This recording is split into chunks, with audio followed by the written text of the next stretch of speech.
Calon PJ Wali Kota Palembang Uco Abdul Rauf yang kini menjabat sebagai Inspektur 2 Kemendagri telah tiba di Palembang di Bandara SMB 2 dan disambut oleh sejumlah pejabat pemerintah Kota Palembang termasuk PJ Wali Kota Ratu Dewa.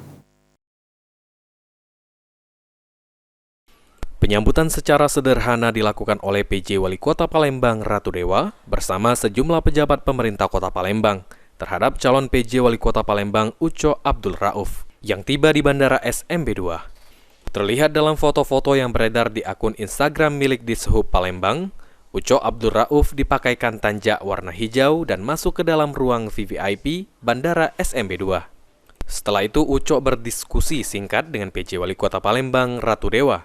Seperti diketahui, Ratu Dewa yang kini menjabat sebagai PJ Wali Kota Palembang akan mengakhiri masa jabatannya. Menurut rencana Rabu 19 Juni, pelantikan PJ Wali Kota Palembang baru akan dilakukan oleh PJ Gubernur Sumatera Selatan Agus Fatoni di Gria Agung.